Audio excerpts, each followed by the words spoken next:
Bonjour, dans cette vidéo, nous allons parler de la clôture à 3 degrés. Alors, avant de lancer une procédure de clôture, il convient d'avoir fait les tâches préliminaires, c'est-à-dire passer toutes les écritures de clôture, les amortissements, les transitoires, bref, toutes ces écritures qu'on passe au 31 décembre, avoir clôturé le stock de marchandises et viré la variation de stock, avoir ajusté le ducroir si on a un ducroir, avoir clôturé le compte titre et virer la plus ou la moins-value. Et puis une fois qu'on a fait tout ça, eh bien, la procédure de clôture pourra commencer. Alors, la première étape consiste à clôturer déjà les comptes de charges et de produits relatifs aux marchandises. Ce sont tous les comptes qui portent un numéro qui commence par 3 ou 4, donc de 3000 à 4999.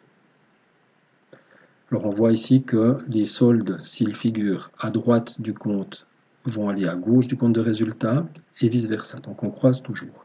Ensuite, on clôture le compte de résultat premier degré et on obtient une marge brute qu'on envoie au deuxième degré. On peut passer à l'étape 2. Alors ici, c'est la clôture des comptes de charges et de produits d'exploitation. Autrement dit, tous ceux qui commencent par un numéro 5 ou 6, donc de 5000 à 6999.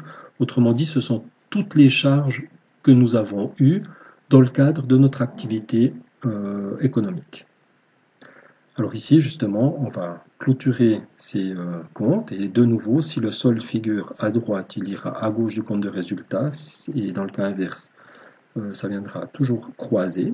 Et puis lorsqu'on a terminé d'envoyer tous ces comptes de charges et de produits dans le compte de résultat deuxième degré, on clôture le deuxième degré et on va trouver un résultat net d'exploitation, on l'appelle comme ça. Ici, vous avez un bénéfice parce qu'il y a moins de charges que de produits. Par contre, dans le cas inverse, il serait de l'autre côté et on parlerait de perte nette d'exploitation. On peut passer à l'étape 3. Alors ici, ce sera la clôture du reste des comptes de charges et produits. Alors, quand on a une clôture à 3 degrés, c'est que l'entreprise a des activités annexes, comme par exemple, elle possède des immeubles locatifs qui supposent des charges d'immeubles et des produits d'immeubles.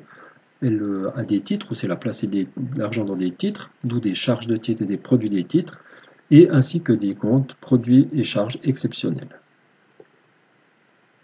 Alors du coup, on va clôturer ces comptes. Ce sont les comptes 7000 à 8999 qui vont aller dans le compte de résultat troisième degré et on clôturera ensuite le compte résultat troisième degré pour trouver le résultat net de l'exercice comptable.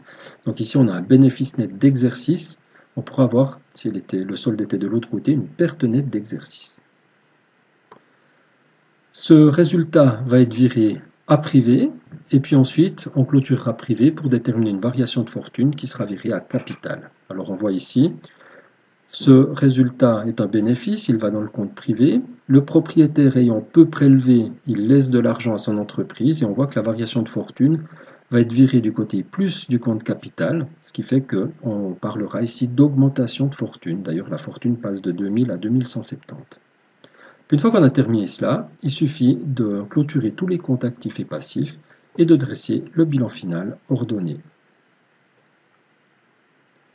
Voilà, alors j'espère que cette petite vidéo vous permettra de procéder correctement à cette clôture à 3 degrés. Alors il vous suffit de suivre les numéros de compte.